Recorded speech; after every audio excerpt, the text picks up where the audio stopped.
Hi, this is Todd. I wanted to bring you a neat little case study here. This came in from a loan officer that was working with a client. It's one of the first plans he'd done, and in this particular situation, the client had a first mortgage with Wells Fargo and a second mortgage totaling $763,266. You could see that they had a pre-tax and kind of a combined weighted pre-tax rate of 7.259 and an after-tax weighted average rate of 4.8. 6168 was their payment, 1524 tax impact. You can see they had about 325 payments to go on the first mortgage, 199 payments on the second.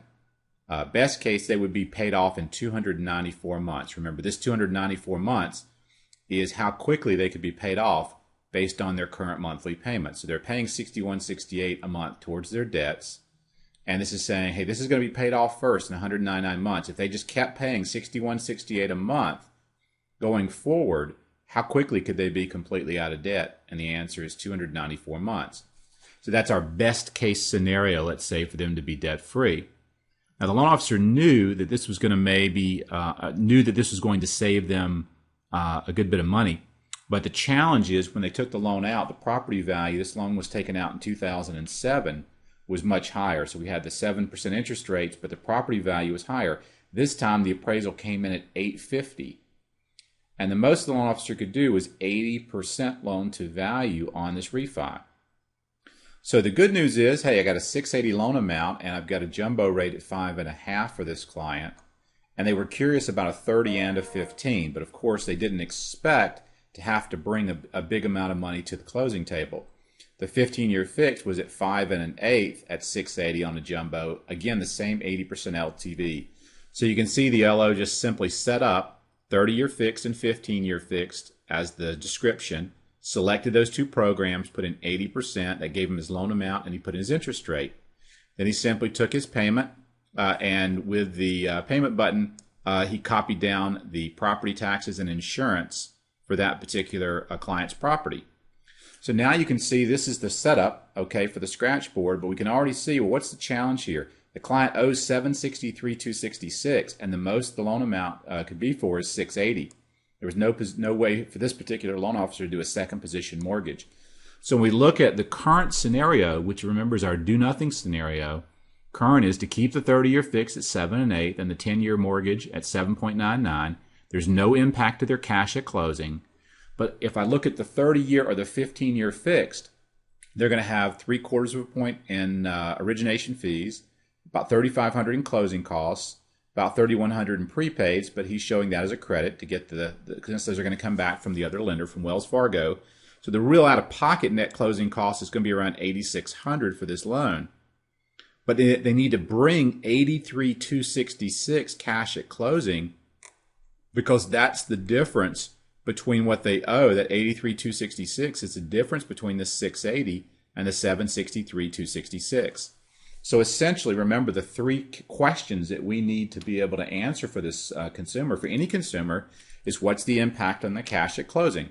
Well, at closing, they're either zero, no impact, or they're going to have to come to closing with $91,866, which this client has and can bring to the closing table. But the loan officer had asked, he said, just how would I best explain this to the client? Because if they're going to bring $91,000 to the closing table, $92,000 to the closing table, then is this a good deal for them? So let's see if we can answer that question. So we know first the impact at closing. No impact, or bring for the 30 or the 15 about $92,000 to closing.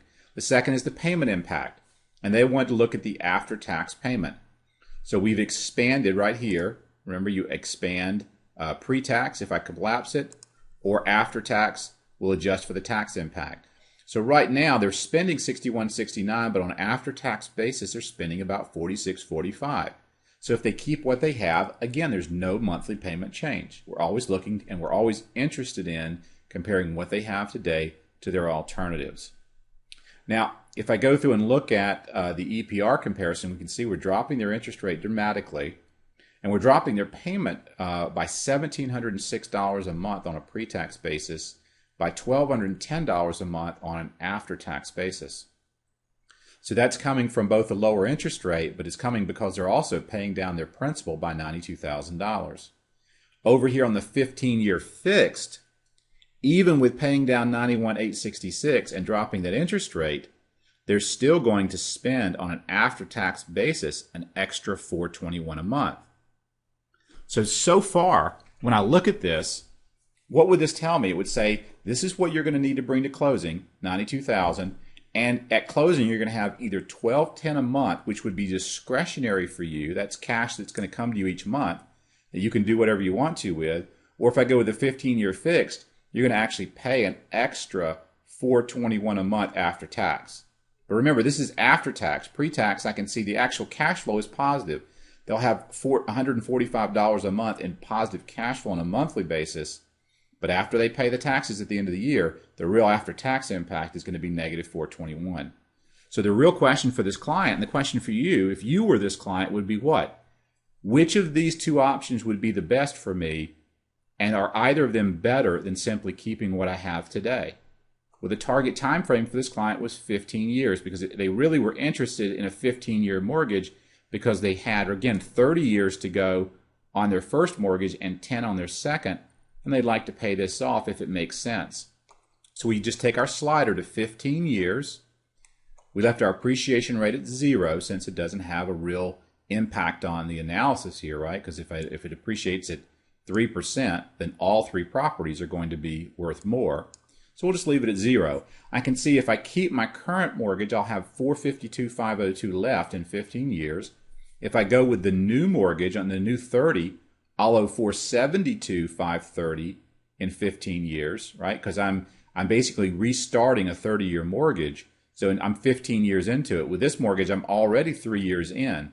So this is showing that difference in liability. But if I go with a 15-year mortgage, my balance will be 0 in 15 years. I have no other liabilities. So my equity after 15 years in my current situation would be $397,498 again if I do nothing. $377,470 if I go with the 30, $850 if I go with the 15. So we can see from a pure equity difference standpoint, there's no difference here. This is our baseline. I'll have $20,000 less in equity with the 30. I'll have $452,000 more in equity after 15 years with the 15. So now we can start to see how these things play out, right? Up here, I put a lot of cash down, and I'm having to pay a lot more, and that seems pretty negative because it's all red, but then when you get down here, you see how that impact plays out over time. Now the payment comparison. Here I'm going to spend $882,171 over the next 15 years net out of pocket. That's my 0 baseline. With the 30, I'm going to spend $642,457. So when I look at the difference between the equity and the payments, I'm positive $239 with the 30. If I look at the 15-year mortgage, I'm spending $986,627. So while I have $452 in equity, I've actually spent close to $1 million. So at this point, it's actually still going to be a negative $104,556. Okay? So from a pure payment standpoint, if I were to shrink up the prepayment option and shrink up the savings option, I can actually see my summary here over 15 years without the payment difference, without worrying about prepaying or savings. And now it takes the equity difference and the payment difference and says, if I look at it this way and summarize it, this 15 year is a much better deal for me. Over 15 years, I'll save $256,180 versus $127,820 on the 30. Now, this particular client was an insurance agent, so he was a financial professional already. And what he wanted to do is really figure out whether they were better off prepaying or savings. And he gave a savings rate for him on an after-tax basis of 1.8 because they're an older couple and they just didn't feel like they could generate a lot of return right now without taking a lot of extra risk. So we put the 1.8% in here. And if we just look at the prepayment comparison, you can see, remember, the earliest that the client could be debt-free was in 292 months based on their current situation. What this will do is compare if they brought $91,866 to closing, they have a house worth $850, in 15 years they would owe $156,448. Now, when you look at this, again, when you first start playing with this, you have to sort of get a feel for what it's doing. This is the prepay comparison for this particular client. So remember up here we have cash flow. We have $12.10 a month on an after-tax basis. That's extra cash flow that's available. So when I click the prepay button, I can't prepay this any more than I'm paying today. This is my baseline. This is what I'm already doing.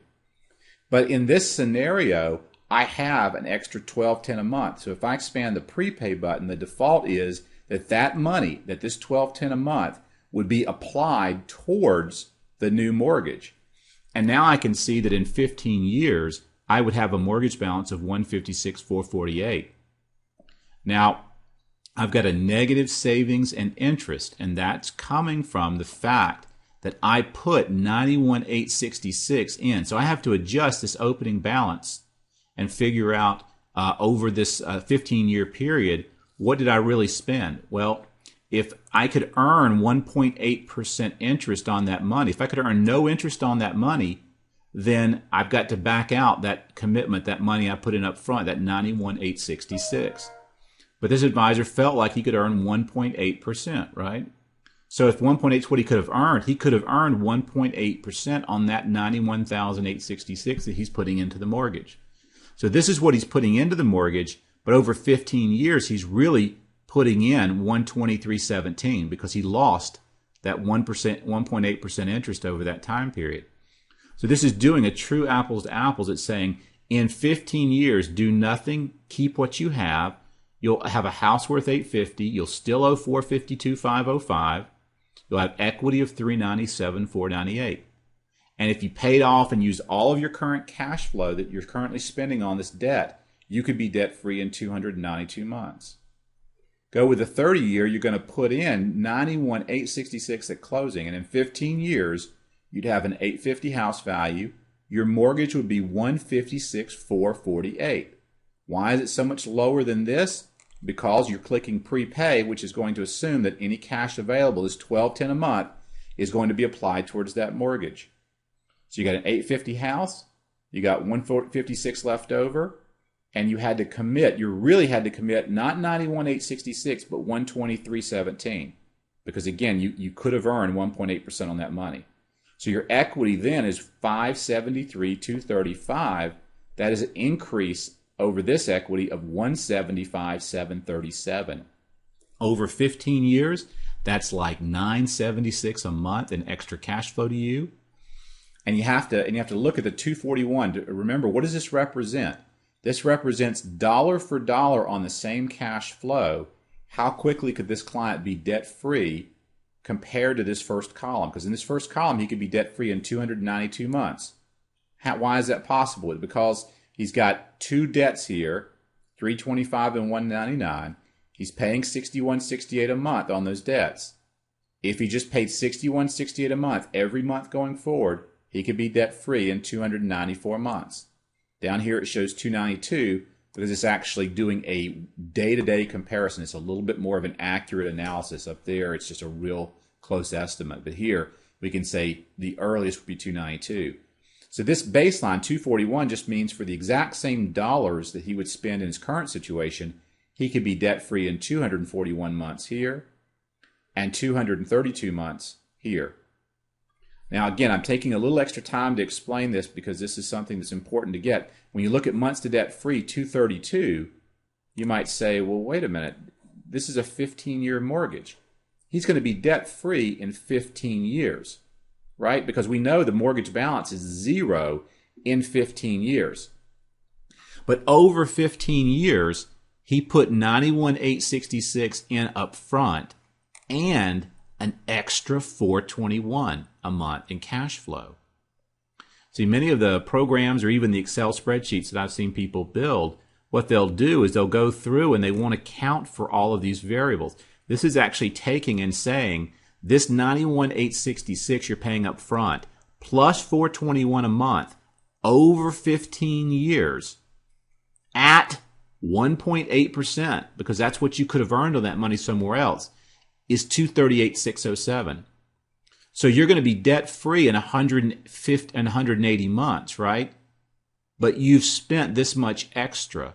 So then that has to be paid down to zero for you to do a fair comparison to this scenario. So this is saying on a dollar for dollar basis, this scenario here could have you debt free in 232 months, all things being equal. And that's the key here. Everything is being equalized. We are not comparing apples to oranges to pears.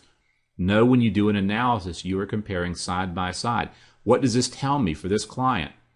That if they do this transaction and they go with the 15-year fix, which was their inclination, they would save $213,895 over 15 years, and that is net of the money they put down and the extra $421 a month they put in and the interest they could have earned and the tax savings, because all the tax savings is also calculated into the savings and interest number to net everything out. So I can say with total confidence to my client, if you go with a 15-year fixed, you're looking at a savings of about $1188 a month over that time period, and you could be debt-free in 15 years, but be completely financially free, meaning the net savings is equalized in simply 232 months. Now I can compare this to savings down here, but you'll say this savings number is 241, this is 260. That's because their savings rate of 1.8 is lower than their mortgage rate. So there's really no reason to look at having them save. In this case, I would recommend that they prepay, and this would be the presentation that I would make to the client. Hope this helps and just helps you go a little deeper into this page. We're just using this one page because I don't want to show any of the client information, the personal information, but everything that you really need for the analysis, as you can see, is on this one tab here. All the best and have a great day.